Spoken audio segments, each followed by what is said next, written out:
imagine a world where the massive figures from, ancient myths weren't just stories. What if they were real, like actual players, big ones, shaping ancient politics, dynasties? What if there's this whole hidden history about a global network of these, well, giant tribes?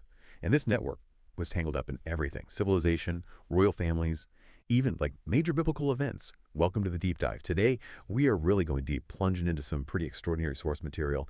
And it paints this picture of the ancient world. It's startling, honestly. This stuff, it challenges a lot of what we think we know about history. It suggests this hidden influence, powerful giant lineages stretching across ages, often working in secret. Okay, so the sources we're working with today, they're pulled from this document called Section 4 of the Post-Diluvian Ramesane World Order. It's fascinating stuff. Really gets into biblical accounts, but mixes them with history, mythology, interpretations. It is dense, I have to say. Very rich. And it's definitely designed to make you pause and reconsider things. It really is striking, isn't it? The way this document just lays it all out. It treats these ancient stories not just as myths, but almost like blueprints for a real complex global system back then. And as you get into it, you start seeing this invitation to rethink power, lineage, influence. It goes way beyond just, tribes fighting each other. Exactly. So our mission today really is to pull out the most important ideas, the key insights from this material. We'll look at who these giant nations supposedly were, how they were connected, maybe surprisingly so, and what kind of lasting impact they're alleged to have had. Get ready, because there are some truly surprising claims in here, some real aha moments that might just shift how you see ancient history. Okay, so let's start with the big concept the sources lay out first, this idea of a Rephaim World Order. And it's not just like a bunch of big guys wandering around. The document says it was a highly organized system of power. That popped up after the biblical flood. It even calls it the reincarnated Nephilim World Order, which, wow, that suggests a direct continuation, right, of whatever was going on before the flood. That's a really key point, that distinction. The source definitely emphasizes it wasn't just about being big and strong or ruling a small area. No, these were apparently sophisticated dynastic kingships. Yeah. And they evolved, it says, into these organized militaristic networks and even pentapolis city-states, 5 cities working together with villages supporting them. So yeah, think less like scattered tribes, more like a structured civilization, dominated by these giant lines, with figures like King Sihon and King Og, who people might know from the Bible, supposedly leading the way. It really does push you to see it differently. Not just tribal stuff, but something bigger, integrated. The sheer scale they're talking about it's huge, isn't it? Yeah. The source points to Genesis 14, chapter 14, calls it stunning documentation of this physical Nephilim world order actually operating on Earth. And the way it's described, it's not just some local fight. No, it sounds like a massive, almost global conflict. The document lists the fighters: giant kings from Mesopotamia, possibly linked to Nimrod, black-haired Aryans, fighting against Rephaim and Rephaim-led hybrid human nations all around the covenant land. It really paints a picture of this grand struggle. And what's really interesting there is the phrase, rival offspring perpetually dueling for dominance. It suggests this wasn't just one war, it was ongoing, deep-seated, a constant battle for control, maybe even like an essential conflict baked into early history after the flood. This idea of a perpetual struggle, it keeps coming up in the source, like a fundamental opposition driving things. And the source gives this, a spiritual dimension to where this Nephilim world order came from, almost sinister.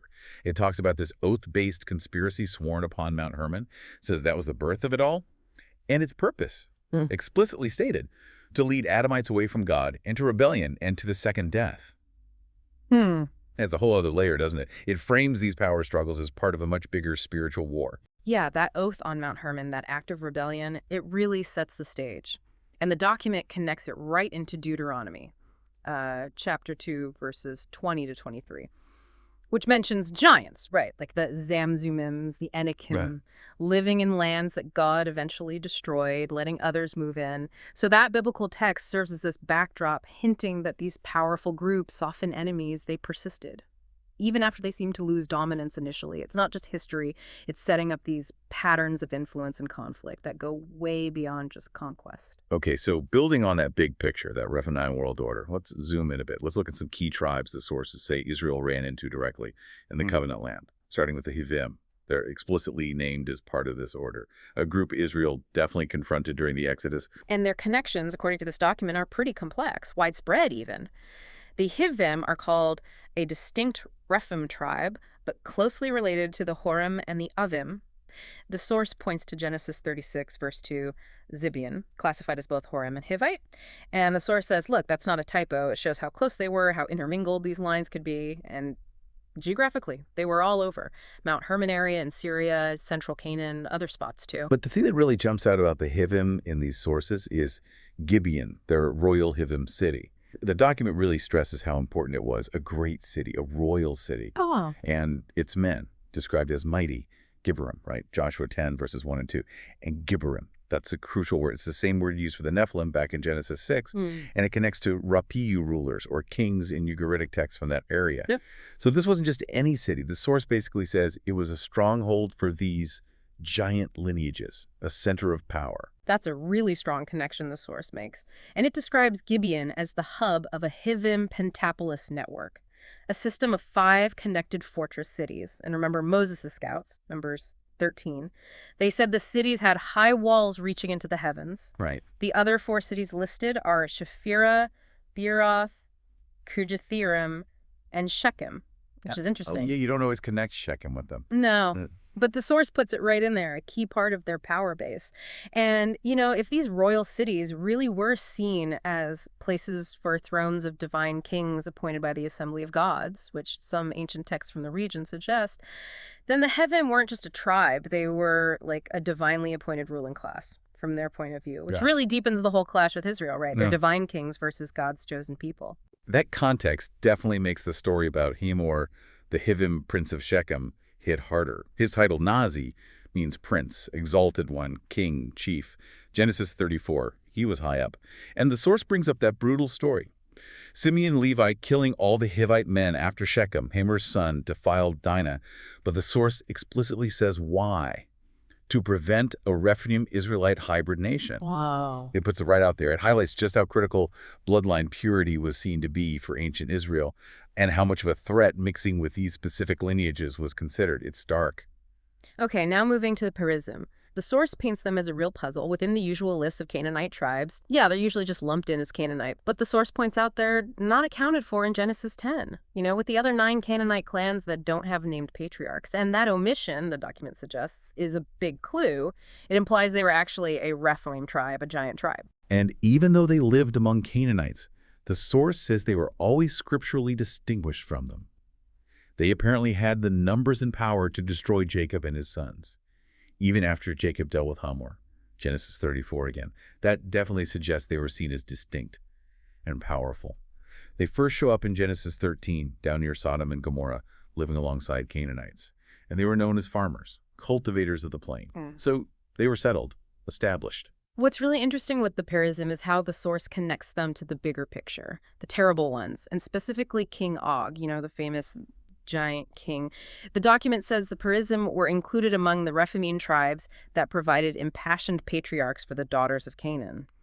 And even more telling, maybe, is the Septuagint, the Old Greek translation of the Hebrew Bible. It translates the phrase unwalled towns that supported King Og's empire as cities of the Pharisaites Perizzim. No kid. Yeah, directly linking them to Og. And to the larger group called Rephaims in Genesis 15, verse 20, it really paints them as integrated into that whole giant world order. Okay, and this next bit from the source, this really makes you think. The document actually wonders about a possible word connection between parasite or Pharisite and Pharaoh, the Egyptian king title. Pharaoh. It's speculative, the source admits, but it's tossed out there, like a subtle hint about maybe some grander, regal origins we don't usually associate with them. And their influence, the source says, shows up with a specific person. King Adonibechek of Besek. You know, the guy from the Book of Judges, the toe collector. Oh, yeah, that guy. Grim story. Well, the document identifies him as a Rephaim king, and specifically king of the Perizzim and the Canaanites. And Besek, that was their stronghold, their royal Rephaim city of the south, according to the source. So it solidifies them as having their own royal line among the giants. But what this section really highlights is how long-lasting these bloodlines supposedly were. The Perizzim apparently survived into King Solomon's time.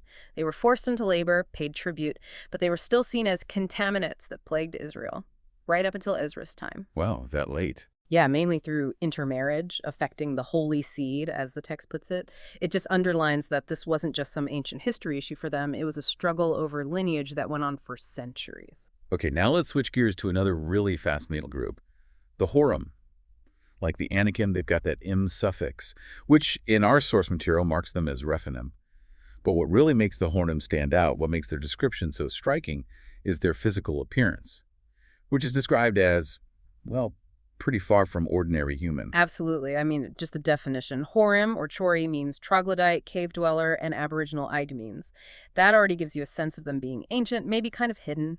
But then the source dives into these really specific traits. It says they were pale, white-skinned, red-haired, and dwelled in caves or underground cities like snakes. It just conjures this immediate, very distinct image, almost otherworldly. And this imagery, the source connects it right back to the Nephilim, the broader Rephaim group. It says these beings often had pale white skin, long serpentine necks, and with serpent-like faces and elongated skulls, after the image of their seraphim godfathers. I mean, the descriptions are incredibly vivid. And yeah, like you said, almost fantastical. It feels like it's blurring biblical accounts with things you'd find in ancient myths. And that's exactly what the source seems to be doing. It's making this pretty radical claim. It's saying these physical traits and mythological connections of the Horim, they're not just random details. They're supposedly the basis for a lot of later European legends. It draws heavily on images of serpents, even goat-like forms, things often linked to figures like Pan or Azazel, fallen angels, essentially. This is where, according to the source, the Bible stories start merging with these wider, more esoteric traditions. It's a major reinterpretation.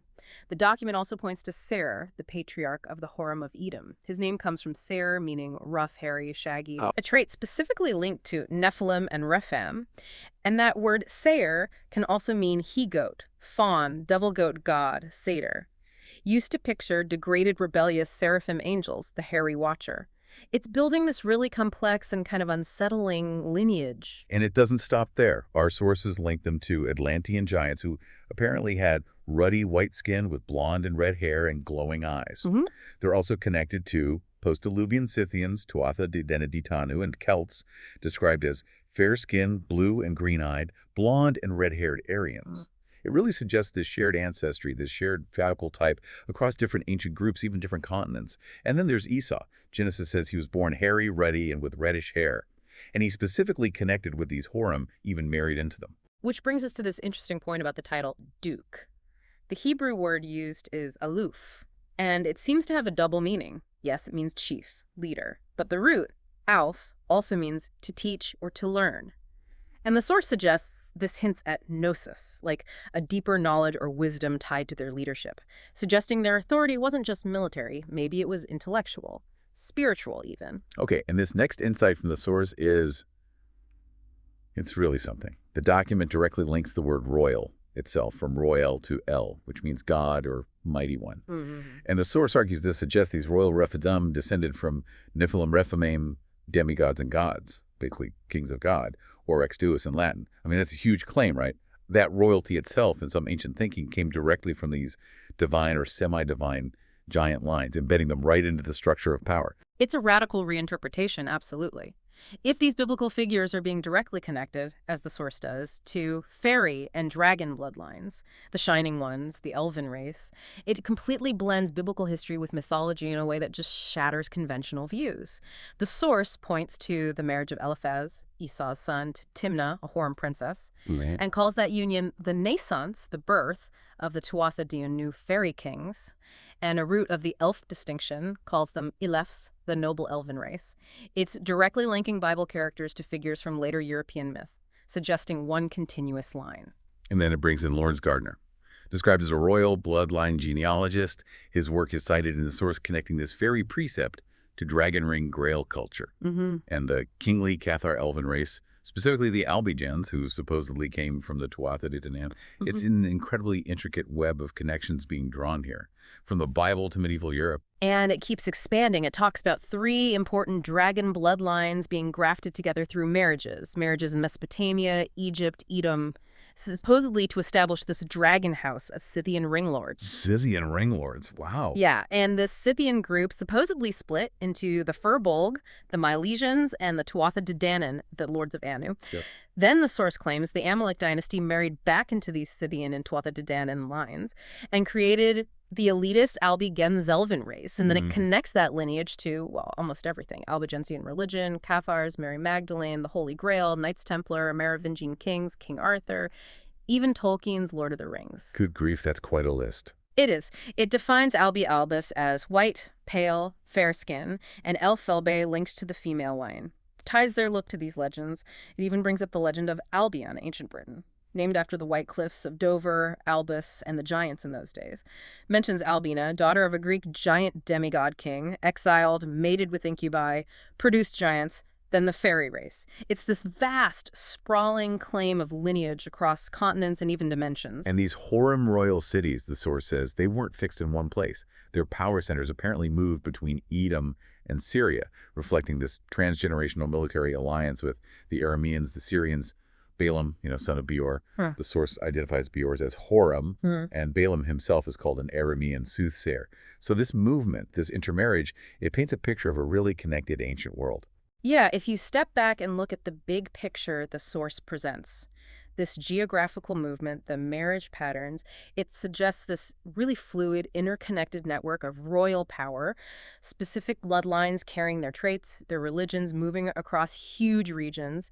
And this is underlined by that claim from Lawrence Gardner, cited in the document, that Edomite kings descending from Esau became the kings of Assyria circa 1710 BC and the lords of Babylonia. Whoa. Yeah, linking Kassite kings directly to Horim, Hurrian, Esau lines, ruling after the Amorites in Babylon.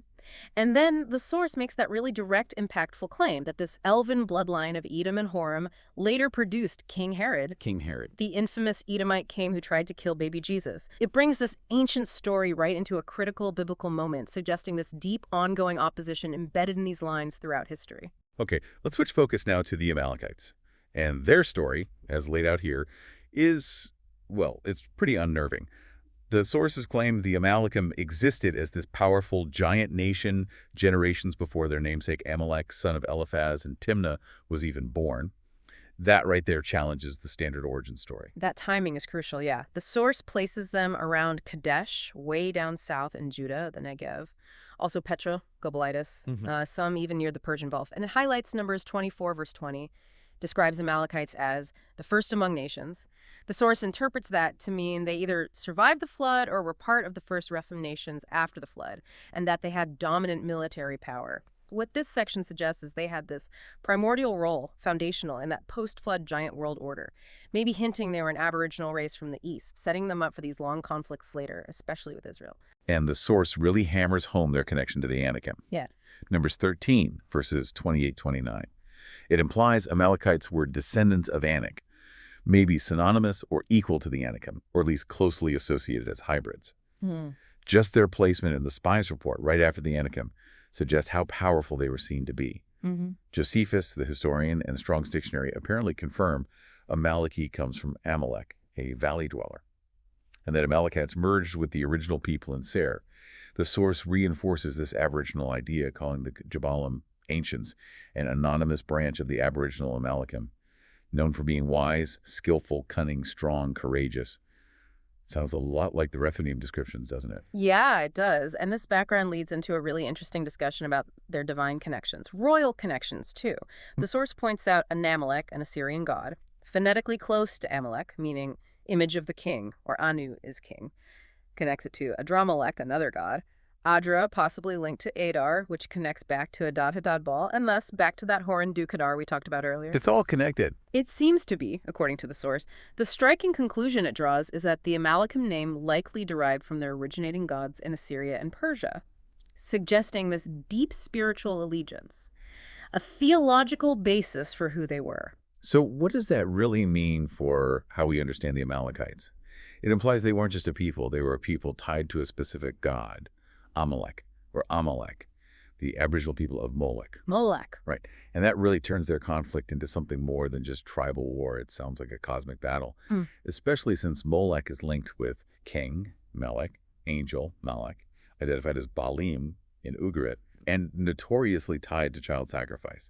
It paints a very dark spiritual picture. And that deep spiritual link brings us to the Agagite title. The source says the royal title for this hybrid house wasn't Amalek, it was Agag, memorialized for this new fairy dynasty. Duke Amalek himself is called the 12th and uniquely ennobled Eliphelbin king of Edom. But the really disturbing part is this transgenerational blood oath of Amalek and Edom to wipe Israel from the face of the earth, citing Psalm 83. Yeah, and the source states its purpose very clearly. Displace Israel from the Abrahamic covenants, prevent the coming of the Messiah, and replace Jesus with their dragon Messiah from the Agagite and Hadad royal houses. Fair. What this section is really arguing is that this ancient earth explains why certain things happen later, like Haman the Agagite trying to wipe out the Jews in Esther, or even King Herod trying to kill baby Jesus. It suggests this continuous, deliberate line of opposition to the holy seed rooted in these ancient bloodlines, like a long-game conspiracy. In the names themselves. Yeah. Of Gag. The source argues they carry prophetic weight. It points out Agag, Agog, sounds like King Og, another giant king, and like Gog. Gog from prophecy. Right. Gog in Ezekiel 38:39 and in the Septuagint's Amos 7, leader of locusts, identified as this prophesied end-time Antichrist-like figure. And the Septuagint, translating Numbers 24.7, where Agag is praised, it translates it as the kingdom of Gog. The source says this reflects Greek cultural biases, seeing Gog as a giant, synonymous with giant. The idea that these aren't just old names, but they link to end times, ongoing spiritual war. Yeah. That's really provocative. And this ancient line, the source says, runs right down to King Herod, a known historical figure. His name Herodes means hero or heroic, tying him back to those mighty men of old in Genesis 6. The source details his Edomite mother, Cypros, his father, Antipater II, and Petra. Identified as the ancient stronghold of Mount Seir, first of the Amalekites, then Edomites, originally called Acre, or Ereshim, after a king Rechem, who the source speculates was likely an aboriginal post-Diluvian Rephaim, Amalekim, Anakim, or Horim. So another potential giant connection. Exactly. And that Horn-Hivvim-Hadad kingship line, the one derived from Baal's offspring, supposedly continued in the Edomite and the Agag bloodlines of Seir, Petra, and Idumea. It's this extensive chain, rooting later historical figures and their conflicts firmly in this web of giant bloodlines and their ongoing spiritual agenda, impacting huge moments in Bible history. Okay, let's move into this next section. It talks about eastern and southern giants, a whole diverse mix of tribes. Back in Genesis 14, we see the Zuzim and Emim grouped right alongside the Rephaim. They were major players in that war of giants, forming this eastern alliance east of the Jordan. And their alliance, the source reveals, had this very specific and frankly pretty grim purpose. It says they supported and protected Canaanite hybrid nations who supplied willing female surrogates Through it. to subsidize increasingly infertile female giants. Whoa, that's a stark detail. Problems with giant reproduction. Apparently so, according to the source, and the lengths they went to, using human surrogates to keep their lines going. Okay, the Zuzim only show up once in the Bible, Genesis 14, always with that im suffix, suggesting multiple tribes, called an aboriginal tribe of Palestine, but also said to be from the land of Ham, Egypt, which is interesting. And the source brings up this Sadi connection from Egyptian tradition. Sadi was described as a massive serpent, like 105 feet long. Yeah, implying a link to giant serpent-like giants and spurious offspring of the gods, fallen seraphim. They're also called roving creatures, wild beasts, shining ones, stout ones. Very similar terms to Nephilim and Rephaim.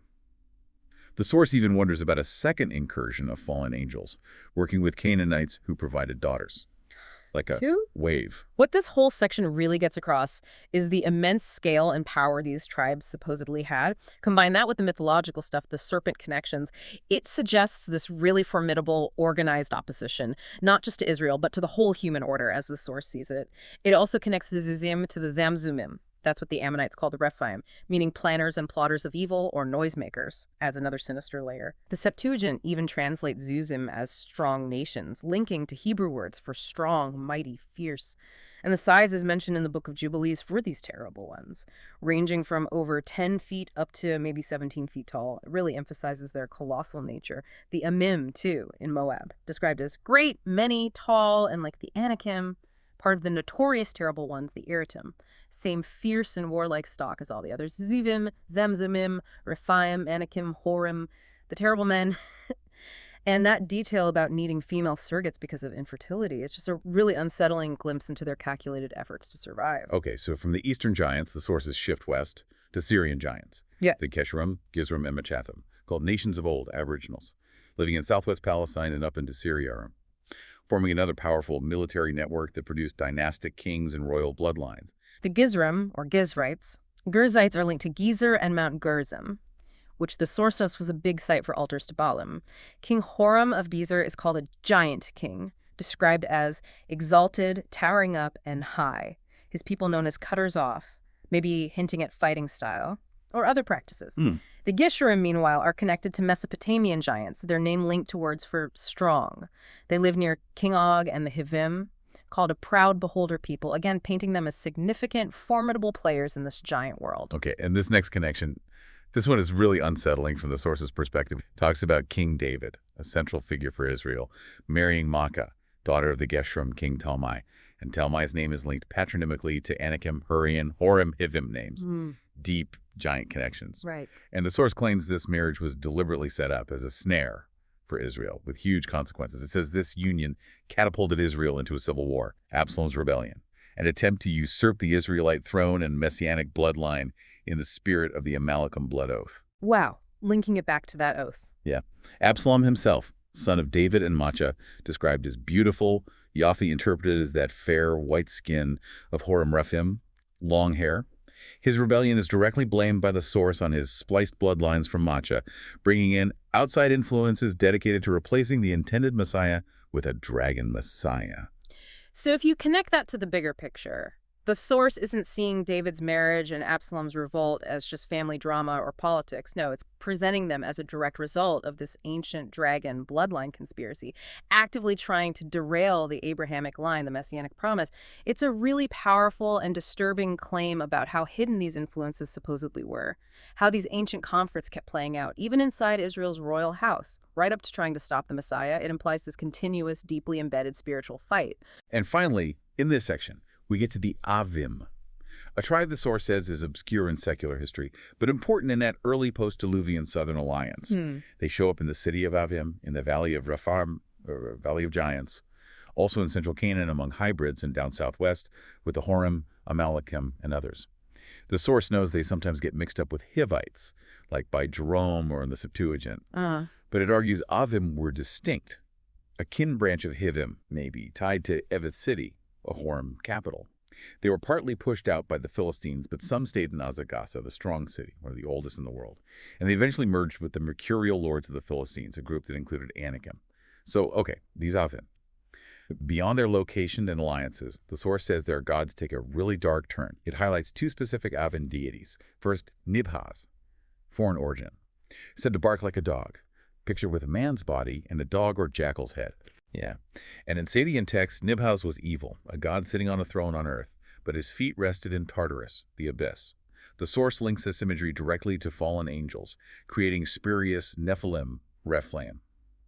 And it groups Nibhaz with those child-sacrificing Amalekite gods, Adramelech, Anamelech, Molech.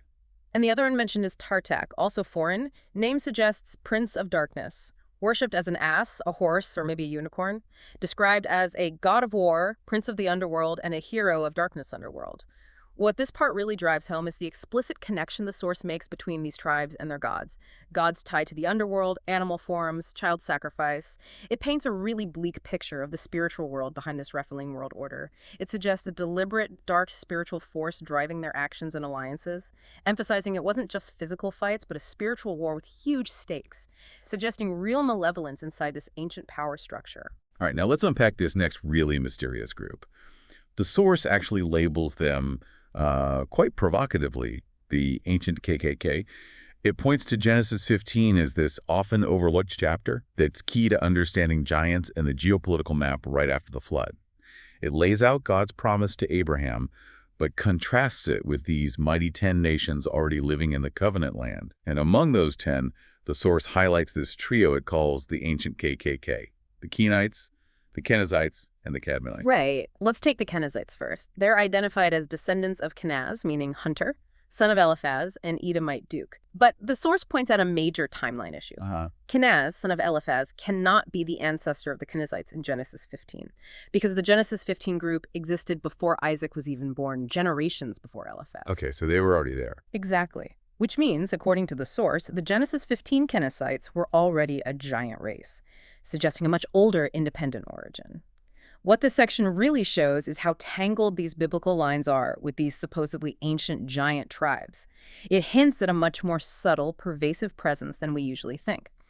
Caleb the Kenizzite, the famous Bible figure, is mentioned, fought with Israel, inherited Hebron from the Anakim, adds to the complex identity. They're described as nomadic, living outside Israel's land, likely Eastern giants, with noted metalworking skills, like Cain and Tubal-Cain, adds to their ancient, mysterious vibe. And in the Kinim, close relatives of the Kenizzim, their name root, the source says, comes from Cain, son of Adam. From Cain himself. That's the claim. The source speculates maybe hybrid Nephilim Canaanites survived the flood, or maybe, more likely, Rephaim created in the second incursion adopted the patronymic names. Like a deliberate choice, maybe, to align with those rebellious pre-flood figures. What's really striking, and maybe quite revealing, is the detail the source gives about Canaanite scribes. It mentions families of the scribes which dwelt at Jabez, coming from Hemath, the father of the house of Rechab. And Rechab is identified as a fortress city. Where? Mount Hermon, Syria. That place keeps coming up, right? Place of rebellious oaths. It does. And here's the kicker. The men of Rechab of Hemath included a patriarch named Bethrapha, which the source translates directly as the house of giants or house of the giant. Right there in the scribe lineage. Right there, suggesting that even within what looks like a priestly or scholarly line, there was this direct, explicit connection to giant bloodlines, and Rechab itself, linked to rider, chariot, horseman, implying chariot-centered warfare like the Indo-Aryans, gives a glimpse of their military side and wider connections. It's a subtle detail, but potentially huge. Okay, this brings us to the Cadmonim. And the sources really deep dive into their connection to Aryans and what it calls beast empires, Cadmonites or Quadmoni, defined as Easterners, Oriental, Aboriginals, Ancients. From a phrase meaning old in the East, they that went before in the East, identified as the unnamed sons or children of the East, the Ben Kadam from the Book of Judges, a people allied with Midianites and Amalekites who fought against Israel. The source flat out says, these are the biblical accounting for Persians and Rephaim. Yeah, this section makes some really significant claims. It goes deep into the Persian connection. Notes that Darius and Xerxes, the famous Achaemenid kings, explicitly called themselves Indo-Aryans, with Aryan or Aryan right there in Darius's name. So it's arguing this isn't just about ancient tribes anymore. It's about the foundations of empires, suggesting these giant lines underpin some of the biggest ancient powers. It describes the Median royal city Ecbatana, with its 7 ascending walls, different colors representing 7 orbiting planets and gods, the Bible's wandering stars. Hints at this complex cosmology tied to their power. It cites Herodotus, the historian, saying the Medes were called anciently by all people Aryans, and linking the Achaemenids to Perseus, the demigod giant son of Zeus, really cementing this deep ancient link between powerful giants and the founding myths of empires. It mentions the Sumerian Ari, a deified race of kings renowned as the Shining Ones, depicted as tall on seals, the Ariazantis, men of the Aryan race. The Achaemenids themselves, a distinct dark-haired race with dynastic kings, Aryans who led the sun children of the East. It's arguing for this foundational influence. And mythological links just keep coming in the source material. Theological historians, it says, suggest Cadmus, the Greek hero, dragon slayer, founder of Thebes, was the Cadmonim patriarch. Yeah. His wife, Hermione, linked to Mount Hermon again. Their daughter Semele had Dionysus with Zeus, another demigod. And the Cadmeans, the people of Thebes, their name is eerily too close to Cadmonians, the Septuagint's word for Canaanites. Okay. Then the source makes this sweeping claim about their role in empires. It says the Cadmonian were, in part, the seed for the Egyptian beast empire via Thebes, Assyrian and Babylonian bloodlines, Greek beast empire, Persian beast empire. So if you step back and look at the whole picture the source is painting, it's this continuous, pervasive line of powerful figures, from ancient Bible tribes to mythic heroes to the founding kings of huge empires, all supposedly linked by these giant or demigod bloodlines. It suggests this hidden, fundamental influence running through history, actively shaping how civilizations rose and fell. This unbroken thread from Bible stories right into the fabric of ancient empires.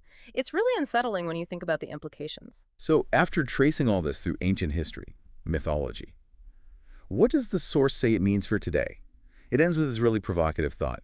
It asks whether the Kenim, Kenizzim, and Cadmonim, are they meant to be the underlying allegories for, well, modern Aryan KKK white supremacists. Yeah, that specific point raises a really important question, doesn't it, about how certain historical patterns or ideologies might persist or echo. The idea presented by the source that these ancient bloodlines tied to biblical giants' dragon lineages could somehow manifest or be allegorized in a modern hate group, and that their symbols reflect old Atlantean or Templar goals for a new Atlantis, a global empire, that's a deeply unsettling historical and prophetic interpretation. The document looks at the name Ku Klux Klan. From Greek Hyksos circle clan tribe, it points out historical Masonic links. Albert Pike as a Masonic adept and senior member of the Aryan KKK. The KKK closely related to Freemasonry as a branch initiatory organization. Right, the symbolism. K is the 11th letter. 3 Ks equals 3 by 11 equals 33, like the 33 Scottish Rite degrees, suggesting hidden numerology. It mentions the KKK's invisible empire centered in Atlanta, linking Atlanta to Atlantis, and their hierarchy titles: Imperial Wizard, Genie, Jinn, Grand Dragon, Hydras, Grand Titan, Furies, Grand Giant, Goblins, Grand Cyclops, suggesting members see themselves as heroic figures. Wow. And Atlantis itself, the document says, was governed by an alliance of 10 kings and nation empires, just like the 10 mighty Rephaim and Rephaim human hybrid clans listed in Genesis 15. It connects this to the Templar agenda for a new Atlantis, a golden age to rise again, specifically linking it to Francis Bacon's book, New Atlantis. This whole section implies this long-term, continuous plan, rooted in ancient ideas of lineage, power, a perceived right to rule. It's a powerful and, disturbing conclusion the source draws. Okay, let's unpack this final major player discussed in our sources, the Hyksos. After that War of Giants, around 1720 to 1550 BC, this mysterious, powerful dynasty, the Hyksos, suddenly took over in Egypt. And our sources suggest their arrival was the catalyst, the thing that caused the abrupt change in Egyptian attitude and policy toward the Israelites, taking them from welcome guests to despised slaves, which obviously is huge for the Exodus story. It really is a pivotal moment in both Egyptian and Israelite history, and the Hyksos are credited with this massive military revolution in Egypt, introducing things like the iron-fitted chariot, iron swords, composite bows, game changers. The source says these things completely revolutionized Egypt's military capability and weaponry. Their empire stretched way north, too. Canaan, Phoenicia, Carchemish, even up near the sources of the Euphrates and Tigris rivers. What's fascinating here is how the source presents the Hyksos as the embodiment of that Aryan warrior class, transforming Egyptian warfare and, by doing that, setting the stage for Israel's enslavement. This narrative links a specific historical event directly to these giant or heroic bloodlines, showing how a new military power shifted everything.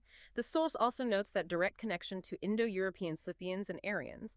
As expert horsemen, a kin branch of the Kassites, who first used horses with chariots, technology the Hyksos clearly got. Aryans presented as the most fearsome warriors, heroes who copied Indra, the great dragon slayer who rode in a chariot above the heavens, reinforcing their military and mythical status. Manetho, the ancient Egyptian historian, he described the Hyksos as invaders from the east that subdued Egypt without war, implying they were just so powerful, so intimidating, they took over without a big fight. And the source gives this really specific physical description of them. It says they had colossal-sized heads, thick beards, curly black hair with prominent pigtails, wide, aquiline noses, high cheekbones, square foreheads, and prominent lips. That description is incredibly important because, as the source notes, it stood out in contrast to blonde and red hair common to Nephilim, Rephaim, Anakim, Horim. This distinction suggests that post-flood giants, or these powerful lines, had two distinct strains, or phenotypes. Oh. Yeah, maybe diversification after the flood, or different origins. The Hyksos' dark curly hair was apparently common in Syria Urim, where the Mitanni and Hittites lived. Similar to depictions of Gilgamesh, Nimrod, Persians, it reinforces that idea of interconnected giant lines across the Near East, not just one physical type, showing the diversity within this broader world order. And the connections the source makes, they just keep going. Their appearance is said to resemble the long, black-haired and bearded Merovingian kings from European history. The Merovingians? Yeah, who supposedly traced their line back to a mythical Quinator, hiding what the source calls their true bloodlines traced back to the Aryans.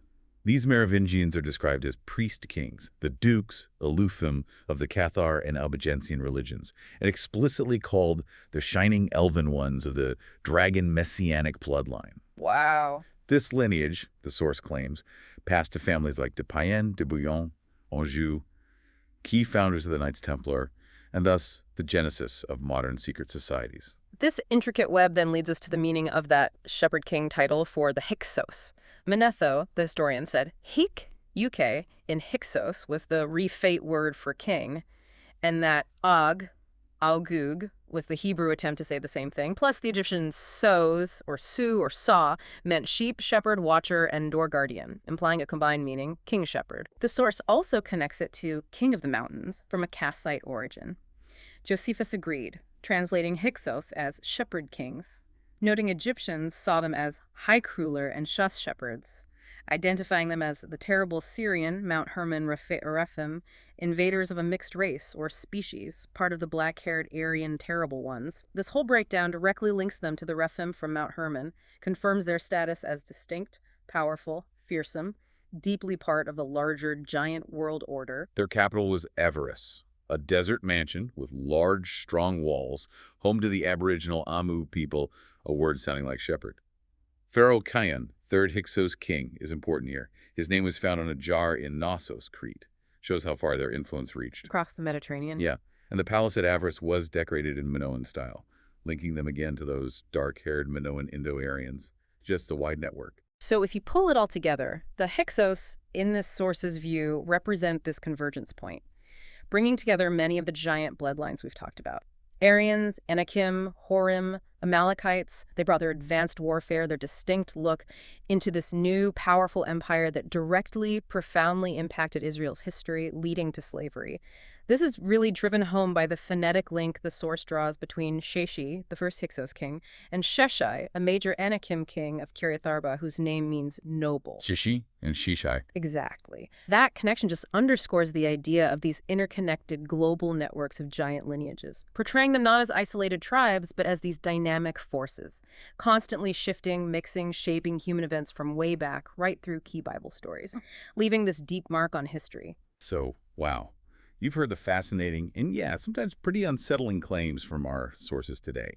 We've really journeyed through this alleged ancient Rephaim World Order, their hidden bloodlines, looked at the complex alliances of giants, their specific, sometimes bizarre physical traits, those striking mythological connections the source makes, and then explored their claimed impact on huge biblical stories, the Exodus, David's kingdom, even the events around Jesus' birth. Yeah, the core argument running through all the source material we dove into, it's this idea of a continuous influential network of giant or demigod lineages, actively shaping human history, influencing royalty, fighting these deep spiritual battles across millennia. It highlights this amazing interconnectedness, according to the source, between Bible stories and ancient myths from Mesopotamia, Egypt, Europe, presenting this unified, though definitely controversial view of ancient power structures that supposedly just kept going through time. It really does challenge us, doesn't it, to reconsider how we look at ancient history, where royal power comes from, the very nature of conflict itself, past and present. If these royal bloodlines of giants and demigods have, as our source claims, persisted and influenced history so profoundly, well, what hidden threads might still be weaving through our world today? What does that imply for how we understand power, lineage, maybe even unseen forces still at play? We definitely encourage you to explore these topics more, read widely, and keep doing your own deep dives into the mysteries of history.